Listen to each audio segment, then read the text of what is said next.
بسم اللہ الرحمن الرحیم۔ السلام علیکم ناظرین، کہانی نگری یوٹیوب چینل میں آپ سب کو خوش آمدید۔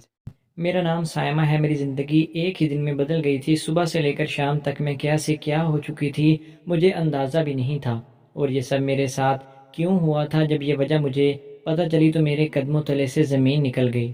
میری عمر صرف 15 سال تھی اور میں میٹرک کی طالبہ تھی۔ اسکول جاتی تھی، پیدل ہی واپس گھر آیا کرتی تھی۔ آج بھی پیدل ہی واپس گھر آ رہی تھی۔ صبح سے ماں اور باپ ایک دوسرے سے جھگڑا کر رہے تھے، اسی لیے مجھے پتا تھا کہ آج گھر میں کھانا بھی نہیں بنا ہوگا اور کوئی کام بھی نہیں ہوا ہوگا، کیونکہ جب امی ابو کا جھگڑا ہوتا تھا تو یہی سب کچھ ہوتا تھا۔ میرے بابا جوا کھیلتے تھے، ان کو جوئے کی لت لگی ہوئی تھی، لیکن اس کا مطلب یہ نہیں تھا کہ وہ گھر پر دھیان نہیں دیتے تھے۔ وہ ہمارے لیے کبھی کبھی گھر کی چیزیں بھی لے آیا کرتے تھے۔ امی لوگوں کے گھروں میں کام کیا کرتی تھی، وہ بھی کافی پیسے کما لیتی تھی، اس لیے مجھے کبھی کسی چیز کی کمی محسوس نہیں ہوئی، یا میں نے کبھی ایسا کچھ مانگا ہی نہیں جو میرے ماں باپ نہ دے سکے۔ لیکن ان کے جھگڑوں سے تنگ آ گئی تھی میں۔ جھگڑا کرنے کے باوجود بھی اچھے سے پیش آنے کی کوشش کرتے تھے۔ دونوں اچھے ماں باپ بن کر میرے ساتھ پیش آتے تھے، لیکن وہ اچھے میاں بیوی نہیں تھے۔ یہ بات کوئی بھی بتا سکتا تھا۔ جب میں چلی جا رہی تھی تو ایک آدمی بھاگا ہوا میری طرف آیا۔ میں اس کے رستے سے ہٹ گئی تھی، کیونکہ وہ جس طرح سے بھاگا آ رہا تھا مجھے لگا کہ اپنی ہی کسی مجبوری میں بھاگتا ہوا جا رہا ہے، لیکن وہ میرے سامنے آ کر رک گیا، اور اس کی یہ حرکت دیکھ کر میں ڈر گئی تھی۔ میں نے کہا، کیا بات ہے، کیوں میرا راستہ روک رہے ہو؟ یہاں میں وہاں جانے لگی تو اس نے کہا کہ میری بات سن لو، بہت ضروری بات ہے۔ تمہاری ماں تندور میں گر کر جل گئی ہے، اسے اسپتال لے کر جایا گیا ہے، چلو میرے ساتھ۔ ابھی یہ بات سن کر میرے تو ہاتھوں سے سامان ہی گر گیا تھا۔ میرے گھر میں تندور تھا، کیونکہ ماں کہتی تھی گیس بہت مہنگی ہے، اسی لیے وہ گرمی سردی تندور میں کچھ لکڑیاں ڈال کر اسی میں روٹیاں لگایا کرتی تھی، اور وہ واقعہ ہی اتنا بڑا تھا کہ اس کے اندر کوئی بھی گر سکتا تھا۔ اس کا مطلب یہ تھا کہ یہ شخص جھوٹ نہیں بول رہا تھا۔ میری آنکھیں بھر آئی تھیں۔ میں نے کہا کہ میری ماں کہاں ہے؟ مجھے اس کے پاس لے چلو۔ اس شخص نے کہا کہ میرے ساتھ چلو۔ وہ مجھے اپنی گاڑی تک لے آیا تھا اور میں گاڑی میں پیچھے بیٹھ گئی تھی۔ گاڑی واقعہ ہی اسی طرف جا رہی تھی جس طرف اسپتال تھا، جو ہمارے گھر سے بہت نزدیک تھا۔ میں نے اس سے پوچھا کہ تم کون ہو؟ تو کہنے لگا، میں تمہارے محلے میں رہتا ہوں، تمہارے بابا ماں کو اسپتال لے کر جا رہے تھے تو انہوں نے مجھے کہا کہ میں تمہیں سکول سے اسپتال تک پہنچا دوں۔ میں بری طرح رو رہی تھی، سوچ رہی تھی کہ میری ماں کتنی تکلیف میں ہوگی، اسے کتنے زخم لگے ہوں گے، اللہ کرے ان کی جان بچ جائے تو میں ان کا بہت زیادہ خیال رکھوں گی۔ میرے کان بند ہو چکے تھے، میں اس سب کے لیے تیار نہیں تھی۔ ابھی اس وقت میری عمر ہی کیا تھی۔ تھوڑی دیر کے بعد میں نے دیکھا کہ گاڑی اسپتال کو کراس کر گئی۔ میں نے کہا کہ یہی تو اسپتال ہے، ہمارے محلے کا سب سے قریبی، تم یہاں پر کیوں نہیں رکے؟ تو کہنے لگا کہ ان کو اس اسپتال میں لے کر نہیں گئے، تمہاری ماں کو دوسرے اسپتال میں لے کر گئے ہیں۔ میں حیران اس بات پر ہوئی تھی کہ جب کوئی شخص اس حالت میں ہو تو اسے قریبی اسپتال کا چھوڑ کے دور کے اسپتال میں کیوں لے جایا جائے گا؟ گاڑی چلی جا رہی تھی اور رک ہی نہیں رہی تھی۔ اب مجھے شک پڑنے لگا تھا، اس شخص کو میں جانتی تک نہیں تھی، پتہ نہیں ابا اس کو جانتے تھے یا نہیں، کیونکہ بابا کی محلے میں کسی سے سلام دعا تھی، ہمیں تو یہ بھی نہیں پتہ تھا۔ کہیں یہ مجھ سے جھوٹ بول کر مجھے اپنے ساتھ تو لے کر نہیں جا رہا، لیکن ایسا کیسے ہو سکتا تھا؟ اس کو کیسے پتا کہ میری امی کا تندور ہے؟ کیونکہ تندور تو ہمارے گھر میں موجود تھا، اور ہر گھر میں تندور نہیں ہوتا تھا۔ گرمی کے موسم میں تو کوئی بھی تندور میں روٹیاں نہیں لگاتا۔ اس کا مطلب یہ جھوٹ نہیں بول رہا، شاید یہ سب ہوا تھا۔ میں اللہ سے دعائیں کرنے لگی تھی کہ میری ماں کو زیادہ نقصان نہ پہنچا ہو، لیکن اس دفعہ بھی گاڑی رکی تو ہسپتال نہیں بلکہ کوئی گھر تھا۔ گاڑی ابھی باہر ہی رکی تھی، گھر کا دروازہ کھلا اور دو عورتیں میری طرف بڑھی تھیں۔ عورتیں ایسی تھیں کہ جیسے ہمارے خاندان میں کوئی ادھیڑ عمر عورت ہو، جس کو ہم چاچیاں یا مامی کہہ کر پکارتے تھے۔ اس طرح کی موٹی موٹی بڑی عمر کی عورتیں تھیں۔ انہوں نے بہت تیز میک اپ کیا ہوا تھا اور ایسی تیار ہوئی تھی جیسے کسی کی شادی میں جا رہی ہوں۔ انہوں نے اس سے پوچھا کہ یہی ہے سائمہ؟ تو اس نے کہا، ہاں یہی لے آیا ہوں، لے جاؤ اس کو۔ وہ میری طرف بڑی تھی اور مجھے گاڑی سے باہر نکالنے لگی تھی، کہتی، آ جاؤ آ جاؤ۔ ادھر ان کے چہروں پر مسکراہٹ تھی۔ میں نے اس بندے سے کہا کہ تم نے تو کہا تھا کہ میری ماں کا تندور میں گری ہے، اسے اسپتال لے کر گئے ہیں، لیکن میری ماں کہاں ہے؟ یہ تو اسپتال نہیں ہے۔ لیکن وہ کوئی جواب نہیں دے رہا تھا۔ وہ عورتیں مجھے اندر لے کر چلی گئی تھی اور میری بلائیں لینے لگی تھی، کہنے لگی کہ ہاں یہ تو بڑی ہی پیاری ہے، بڑی اچھی ہے، عمر بھی کم ہے۔ وہ مجھے ایسے دیکھ رہی تھی جیسے رشتے والی آنٹیاں اپنی ہونے والی بہو کو دیکھتی ہوں۔ تم تو بڑی ہی پیاری ہو، عمر کیا ہے تمہاری؟ میں نے کہا کہ میری ماں کہاں ہے؟ تو ایک عورت نے میرے منہ پر تھپڑ مارا اور کہا کہ چپ کر کے اس سوال کا جواب دو جس کا ہم مانگ رہے ہیں، اسی کا جواب دے۔ اور اگلے ہی پل وہ ہنسنے لگی تھی اور پھر دوبارہ مجھ سے پوچھا کیا عمر ہے تمہاری؟ اس نے مجھے اپنے موٹے ہاتھ سے اتنی زور سے تھپڑ مارا کہ میں نے اپنے چہرے پر ہاتھ رکھ لیے۔ میں نے کہا جی میری عمر 15 سال ہے۔ تو کہنے لگی واہ بڑی بات ہے، آج کل تو 15 سال کی لڑکی ملتی ہی نہیں ہے۔ مجھے ان کی باتیں سمجھ نہیں آ رہی تھی، لیکن جو بھی یہاں پر ہوا تھا اچھا نہیں ہوا تھا۔ انہوں نے کہا کہ اگر تو نے فضول میں بات کی تو ایک اور تھپڑ پڑے گا، چپ چاپ ہمارے ساتھ چل۔ اور مجھے اپنے ساتھ لے کر جانے سے پہلے ایک عورت نے مجھے پانی بھی پلایا تھا، کہنے لگی یہ پانی پی لو۔ میں نے کہا میں نے پانی نہیں پینا، مجھے میرے ماں باپ کے پاس جانے دو۔ انہوں نے کہا کہ تمہیں ان کے پاس ہی لے کر جا رہے ہیں، یہ پانی پی لے۔ پانی پی لیا تو مجھے احساس ہوا تھا کہ میں کسی ہلکے نشے میں چلی گئی ہوں۔ میں بے ہوش تو نہیں ہوئی تھی، لیکن میں ہوش میں بھی نہیں تھی۔ وہ سب لوگ مجھے دکھائی بھی دے رہے تھے، ان کی آوازیں بھی آ رہی تھی، لیکن میں کچھ کر نہیں پا رہی تھی، کچھ بول نہیں پا رہی تھی، پلٹ کے ان کو جواب نہیں دے پا رہی تھی۔ انہوں نے مجھے سجانا شروع کر دیا، مجھے کہا کہ کپڑے بدل کر میرے بال بنانے لگیں اور میرے چہرے پر میک اپ بھی ہونے لگا تھا۔ میری سمجھ سے باہر تھا یہ سب کیا ہو رہا تھا، کیا چاہتی تھی، لیکن میرے ہاتھ پاؤں میرا ساتھ نہیں دے رہے تھے۔ مجھے ان کی آوازیں آ رہی تھی پر جواب نہیں دے پا رہی تھی میں۔ مجھے اپنا آپ بھی آئینے میں نظر آ رہا تھا۔ وہ میرے منہ پر بہت سارا میک اپ لگا کر میرے ہونٹوں پر لال لپسٹک لگانے لگی تھی اور میرے بال بنا رہی تھی۔ شاید میں نے کپڑے بھی لال رنگ کے ہی پہنے ہوئے تھے۔ یہ کیا ہو رہا تھا؟ ایسا لگتا تھا کہ جیسے میں کسی خواب میں ہوں، لیکن یہ خواب ٹوٹ نہیں رہا تھا۔ پھر وہ عورت مجھے سمجھانے سے فارغ ہو گئی اور کہنے لگی کہ دیکھو تو تم کتنی پیاری لگ رہی ہو، نظر نہ لگے مجھے ان کی حرکتیں کچھ عجیب لگ رہی تھی۔ پھر ایک عورت کے ہاتھ میں کوئی کاغذات تھے اور قلم بھی۔ دوسری عورت کہنے لگی کہ اس کا انگوٹھا لگوا لیتے ہیں، کہیں کوئی غلطی نہ کر دے۔ اس نے کہا کہ نہیں، تو لڑکی پڑھی لکھی ہوئی ہے، چلو چیک کر لیتے ہیں۔ انہوں نے مجھے کہا تھا کہ یہاں پر اپنا نام لکھو۔ میں ایسی حالت میں تھی کہ وہ جو مجھے کہہ رہی تھی میں کر رہی تھی۔ میں نے اپنا نام لکھا تو فوراً اس عورت نے اس لکھے ہوئے نام کو دیکھا، پھر کہنے لگی کہ بالکل ٹھیک لکھا ہے، لیکن احتیاطاً انگوٹھا بھی لگا لیں۔ انہوں نے مجھ سے 3 دفعہ میرا نام لکھوایا اور 3 دفعہ ہی انگوٹھا لگا لیا تھا۔ اس کے بعد پھر سے وہ ایک دوسرے کو مبارکباد دینے لگی تھی، گلے ملنے لگی تھی، اور کسی نے میرے منہ پر بھی بڑا سا لڈو ٹھونس دیا تھا کہ تم بھی اپنا منہ میٹھا کرو۔ اس کے بعد وہاں سے مجھے گاڑی میں بٹھا کر کہیں لے جانے لگے تھے۔ یہ سفر بہت جلدی ختم ہو گیا تھا اور مجھے ایک کمرے میں بٹھا دیا گیا تھا۔ میں بستر پر بیٹھی تھی، کمرے میں ہر جگہ پھول ہی پھول لگے ہوئے تھے۔ اب کہیں جا کر میرا نشہ اتر گیا تھا اور میں نے آس پاس دیکھا تو میں سمجھ گئی تھی کہ یہ تو کسی دلہن کا کمرہ ہے جس پر مجھ سے دستخط کروائے گئے تھے، شاید نکاح نامہ ہی تھا۔ میں نے چیخنا چلانا شروع کر دیا، مجھے پھر سے ایک زوردار تھپڑ مارا گیا اور میں بری طرح سے رونے لگی تھی۔ مجھے اس عورت نے کہا کہ اب تو کیوں پاگلوں کی طرح رو رہی ہے؟ تیری شادی کروا دی گئی ہے ہم نے اپنے بھائی کے ساتھ، تو بہت زیادہ خوش رہے گی اس گھر میں، اب تو ہماری بھابھی ہے اور تو ہے کہ پاگلوں کی طرح حرکتیں کر رہی ہے۔ آج کے بعد تیری زندگی میں سب کچھ اچھا ہی ہوگا، آج کا دن تیری زندگی کا سب سے اچھا دن ہے۔ میں نے کہا کہ میری ماں کہاں ہے؟ تو کہنے لگی تیری ماں بالکل ٹھیک ہے اور اس رشتے سے خوش بھی ہے، صبح تجھ سے ملنے بھی آ جائے گی، اس نے خود تیرا رشتہ کروایا ہے، کیوں رو رو کر خود کو ہلکان کر رہی ہے؟ کبھی نہ کبھی تو تیری شادی ہونی ہی تھی نا، تو سمجھ کہ آج تیری شادی ہو گئی ہے۔ ویسے بھی تیرے ماں باپ کے بہت سارے پیسے بچ گئے ہیں اور دلہے کو دیکھے گی تو بہت زیادہ خوش ہوگی، بار بار کیوں مجبور کرتی ہے کہ تجھ پر ہاتھ اٹھائیں؟ تو بڑی بھابھی ہے ہماری، ہم تجھ پر ہاتھ نہیں اٹھا سکتے، اب چپ کر کے بیٹھ جا، ابھی تیرا دلہا آ جائے گا، تیرا شوہر جو کہے گا وہ کرے گا، تیرا خیال رکھے گا،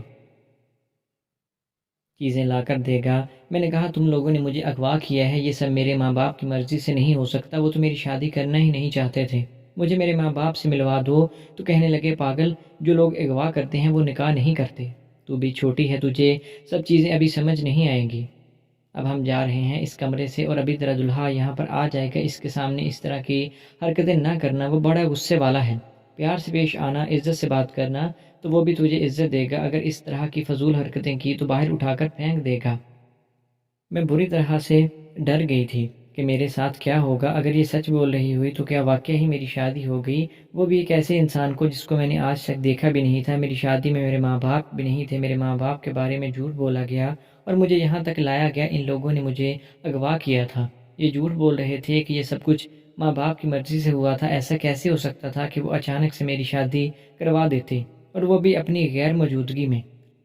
لیکن پھر ایک بات میرے دماغ میں بجلی کی طرح آئی۔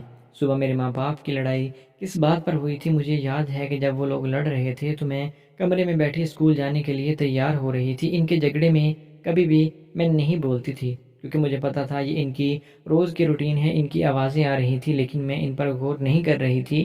میں اپنے دماغ پر غور کرنا شروع کیا کہ بات کیا کر رہے تھے، ان کے الفاظ کیا تھے۔ میں نے اس سارے منظر کو اپنے دماغ میں سوچنا شروع کیا کہ سب سے پہلے میری ماں نے زمین پر ایک برتن پھینکا تھا اور کہا تھا کہ مجھے پتا ہے کہ تم یہی سب کرو گے اکمل علی، تم سے اور کچھ ہو بھی نہیں سکتا تھا، تم سے اور کوئی بھی امید نہیں کی جا سکتی، لیکن اتنی برائی کی امید نہیں تھی۔ جب بچے کمرے میں داخل ہوئے تو میں حیران ہوئی تھی۔ بچوں میں کم سے کم ایک سال کا وقفہ تھا، یعنی اس نے اپنی پہلی بیوی کا خون اسی طرح سے چوسا تھا۔ مجھے دیکھ کر مسکرانے لگا اور بچے پوچھنے لگے کہ یہ کون ہے، یہ کون ہے؟ تو اس نے کہا یہ تمہاری امی ہے۔ بچے آ کر میرے آس پاس بیٹھ گئے تھے، پھر اس نے بچوں کو باہر نکالنے کی کوشش کی، یہاں تک کہ بچے ایک ہی جگہ پر بیٹھ گئے تھے، جا نہیں رہے تھے۔ اس نے بچوں کو مار پیٹ کر ان کو جوتے دکھائے، تب جا کر وہ سارے کمرے سے باہر نکل گئے تھے۔ کہنے لگا کہ آج تم اس فوج کے ساتھ رہنے کی عادت ڈال لو۔ میرا نام سلیم ہے، میں تمہارا شوہر ہوں۔ میں اپنے شوہر سے کہا تھا کہ تم میرے شوہر ہونا، تمہارا کام میری حفاظت کرنا ہے، مجھے پلیز میرے ماں باپ کے گھر لے چلو، میں ان سے ملنا چاہتی ہوں۔ پتہ نہیں ان کے ساتھ کیا ہوا ہے، یہ لوگ میرے پیچھے کیسے پڑ گئے ہیں؟ ایسا کیسے ہو سکتا تھا؟ شاید ان کو پتہ ہی نہیں ہے کہ میرے ساتھ یہ سب کچھ ہو چکا ہے۔ میرے شوہر نے آرام سے میری بات سنی اور اس کے بعد مجھے دھکا دے کر بولا کہ بس بہت ہو گیا، تجھے یہاں اپنے بچوں کو دیکھ بھال کرنے کے لیے لایا گیا ہے، لمبی رقمیں خرچ کی گئی ہیں، اسی لیے نہیں لایا گیا کہ تجھے تیرے گھر والوں کے پاس لے کر جاتا رہوں۔ تیرے دل کی مجھے کوئی پرواہ نہیں ہے، تو آج سے میری بیوی ہے اور ان سارے بچوں کی ماں ہے۔ ان سب کو سنبھالنا ہے، گھر کے کام کر سکتی ہے تو بتا، نہیں تو تجھے طلاق کے 2 بول بول کر سڑک پر پھینک دیں گے۔ میں حیران رہ گئی تھی اور بری طرح رونے لگی تھی۔ وہ رات میری زندگی کی سب سے بری رات تھی۔ صبح تک میں معصوم بچی نہیں رہی تھی، میں نے زندگی کی ساری حقیقت ایک ہی دن میں دیکھ لی تھی۔ یہ دن میری زندگی کو بدل گیا تھا۔ صبح میں ایک چھوٹی سی معصوم بچی تھی جو پڑھنے کے لیے اسکول جا رہی تھی، اور رات ہوتے تک میں 8 بچوں کی ماں بن چکی تھی۔ میں اسی گھر میں رہنے لگی، اسی گھر میں اپنے ماں باپ کے بارے میں سوچنے لگی تھی۔ ان سے ملنے کا یا بات کرنے کا میرے پاس کوئی بھی ذریعہ نہیں تھا۔ یہ انسان واقعی ہی ایک ظالم انسان تھا، بلکہ انسان نہیں جن تھا۔ اس کے اتنے سارے بچے تھے، اس کو کسی کی پرواہ نہیں تھی، بہت زیادہ کھانا کھاتا تھا اور گھر میں پیسے بھی بہت زیادہ لاتا تھا۔ اس کے بچے میرا دماغ خراب کرتے تھے، لیکن ان کی بڑی بیٹی سمجھدار تھی جو کہ 10 یا 12 سال کی تھی۔ اس کی میری عمر میں زیادہ فرق نہیں تھا، وہ میرا بہت زیادہ خیال بھی رکھتی تھی اور میرا ساتھ بھی دیتی تھی۔ تم نے تو ہمیں کہیں کا نہیں چھوڑا، اب کیا ہوگا؟ تم یہ سب کبھی نہیں سمجھ سکتے کیونکہ تم ایک باپ ہو۔ تمہیں کیا پتا کہ ماں کیسی اپنی اولاد کو پالتی ہے، کتنے غم برداشت کرتی ہے، کتنے درد برداشت کرتی ہے، اور یہ غم اور درد کچھ مہینے یا کچھ ہفتوں کے لیے نہیں بلکہ ساری زندگی کے لیے ہوتے ہیں۔ ماں کو مرتے دم تک اپنی اولاد کی فکر لگی رہتی ہے، اور میرے بابا نے بدلے میں کیا کہا تھا؟ وہ بس یہی کہ اب جو ہونا تھا وہ ہو گیا۔ میں کیا کر سکتا ہوں؟ مجھے کیا پتا تھا یہ ہو جائے گا؟ میں بھی باپ ہوں، باپ بھی اپنی اولاد اور بیوی بچوں کے لیے ہی سب کچھ کرتا ہے۔ میں نے یہ پیسے قبر میں لے کر نہیں جانے، جو کچھ کیا ہے تم لوگوں کے لیے ہی کیا ہے۔ دماغ پر بہت زیادہ زور ڈالنے کے باوجود بھی مجھے میرے ماں باپ کی پوری بات سمجھ نہیں آئی تھی، لیکن ابھی تو میرے آنسو رک نہیں رہے تھے۔ میں نے آس پاس دیکھا اور یہ سوچنے لگی تھی کہ یہاں بھاگ کر کیسے جاؤں، لیکن مجھے یقین تھا کہ وہ چاروں کی چاروں عورتیں کہیں آس پاس ہی ہوں گی۔ اگر میں یہاں سے بھاگ گئی تو مجھے مار مار کر میرا برکس نکال دیں گے، لیکن میں کروں تو کیا کروں؟ تھوڑی ہی دیر کے بعد دروازہ کھلا، کوئی شخص اندر داخل ہوا تھا۔ میں حیران تھی یہ سوچ کر کہ یقیناً یہ میرا دلہا ہوگا، لیکن جب وہ دروازہ کھول کر اندر داخل ہوا تو اسے دیکھ کر میرے قدموں تلے سے زمین نکل گئی۔ اس کی عمر کم سے کم بھی 40 سال معلوم ہوتی تھی۔ وہ بہت زیادہ موٹا اور دکھنے میں ایک کالا قسم کا انسان تھا۔ اس کی رنگت بھی بہت زیادہ کالی تھی اور اس کے چہرے پر عجیب سے تاثرات تھے، جیسے کسی کے دکھ پر ہنس رہا ہو۔ اور پھر اس کے بعد یہ دیکھ کر تو میرے بچے ہوئے اوسان بھی خطا ہو گئے، میری قسمت مجھے چھوڑ کر ہی بھاگ گئی تھی۔ کہتے ہیں نا کہ قسمت خراب نکلی، لیکن یہاں پر تو میری قسمت ہی ختم ہو گئی تھی، کیونکہ اس شخص کے ساتھ بچوں کی بھی پوری کی پوری فوج تھی، کم سے کم بھی 8 بچے تھے۔ یہ مجھے دن رات روتے ہوئے دیکھتے تھے۔ ایک دن کسی طرح اپنی کسی سہیلی کی ماں سے موبائل فون لے آئی اور کہنے لگی کہ اپنے ماں باپ کو فون کرو۔ میری ماں کے پاس فون نہیں تھا، لیکن میرے بابا کے پاس فون موجود تھا۔ جب بھی ان کو فون لے کے دیا جاتا تو اس فون کو بھی جوے میں ہار دیتے تھے، اور میں سوچنے لگی تھی کہ شاید ان کے پاس آج کل فون ہوگا بھی یا نہیں۔ نمبر ملایا تو میرے بابا نے کال اٹھائی تھی۔ پہلے تو وہ ہیلو ہیلو کرتے رہے، ان کی آواز سن کر میری ہچکی بند ہو گئی تھی۔ مجھ سے بولا نہیں جا رہا تھا، لیکن مجھے بولنا تھا کیونکہ میرے پاس وقت بہت کم تھا۔ میں نے کہا کہ بابا، میں سائمہ، آپ نے میرے ساتھ ایسا کیوں کیا؟ میں یہاں پر ہوں۔ میں ان کو ساری بات بتائی، انہوں نے میرے بات کا کوئی جواب نہیں دیا تھا۔ آپ مجھ سے ملنے آ جائیں۔ میری ماں وہاں آ گئی اور کہنے لگی کہ سائمہ کا فون آیا ہے نا، اس نے کال کی ہے نا؟ پھر مجھے میری ماں کی آواز آئی تھی۔ میری ماں نے فون پکڑ لیا۔ کیسی ہے تو میری جان، ٹھیک تو ہے نا؟ میری حالت پھر سے غیر ہو گئی۔ مجھ سے بولا نہیں جا رہا تھا، لیکن اتنی دیر میں کال کٹ گئی تھی، کیونکہ اس فون میں شاید اتنے ہی پیسے تھے۔ میں رونے لگی تھی، میری ماں سے میری بات نہیں ہو سکی تھی۔ وقت تیزی سے گزرنے لگا تھا اور 5-6 مہینے گزر گئے تھے۔ اس گھر میں میری حالت بہت بری تھی۔ مجھ سے ذرا سی غلطی ہو جاتی تو یہ شخص مجھے پاگلوں کی طرح مارتا تھا، یہاں تک کہ اس کے بچے بھی اس کو روکتے تھے کہ ہماری ماں کو کیوں مارتا ہے۔ میں ان سب کا بہت اچھے سے خیال رکھتی تھی۔ بچوں کو بھی یہ احساس ہو گیا تھا کہ یہ لڑکی معصوم ہے اور اس کے ساتھ کچھ غلط ہو رہا ہے، لیکن اس شخص کو یہ احساس نہیں ہوتا تھا۔ کبھی کبھی تو یہ ان بچوں کو بھی جانوروں کی طرح مارا کرتا تھا۔ ایک دن میں اپنی بیٹی کے ساتھ سبزی لینے گئی تھی۔ اب میری شادی کو 2 سال ہو گئے تھے، اس لیے وہ شخص مجھ پر بھروسہ کرتا تھا، مجھے باہر جانے دیتا۔ اسے بھی پتہ لگ گیا تھا کہ میں کہاں جاؤں گی۔ میں نے گلی میں اپنی ماں کو دیکھا، میری ماں نے مجھے گلے لگا لیا اور پاگلوں کی طرح میرا منہ چومنے لگی۔ میری بیٹی، میری بیٹی۔ میں نے کہا آپ میرے ساتھ ایسا نہیں کرتے تو آج میری زندگی کچھ اور ہوتی، پر آپ لوگوں نے مجھے تنہا چھوڑ دیا ہے۔ میری ماں کی آنکھوں میں آنسو آ گئے تھے۔ وہ کہنے لگی تھی بیٹا میں نے کچھ نہیں کیا، آپ تو خود ایک بیوی بن گئی ہیں، ان بچوں کی صحیح لیکن ماں بن گئی ہیں۔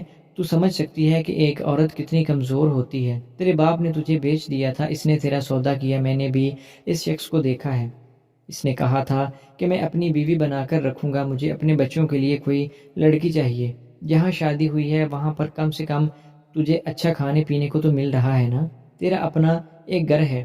تجھے نہیں پتا تیرے باپ نے ہمارے سر سے کتنا قرضے ڈالے ہوئے تھے، ہمارا سب کچھ ختم ہو گیا تھا۔ آج کل تو گھر میں کھانے پینے کو بھی کچھ نہیں ہوتا۔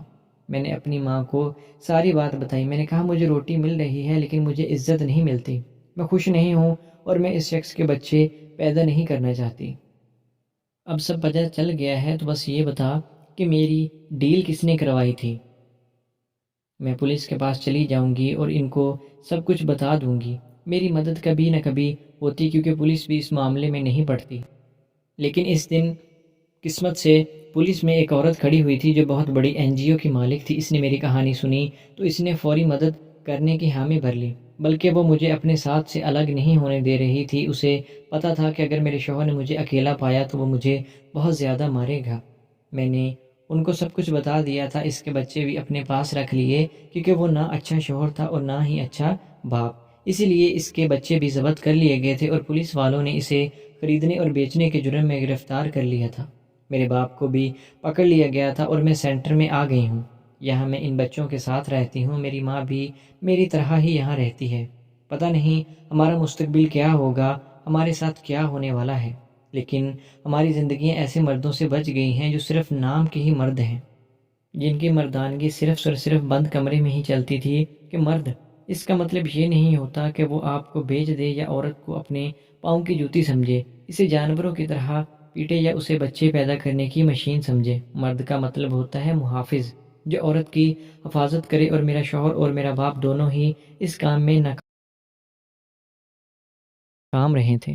تو دوستو آپ کو آج کی کہانی کیسی لگی؟ امید ہے کہ ویڈیو اچھی لگی ہوگی۔ اگر ویڈیو پسند آئی تو ہمارے چینل کو سبسکرائب کریں۔ ملتے ہیں نیکسٹ ویڈیو میں۔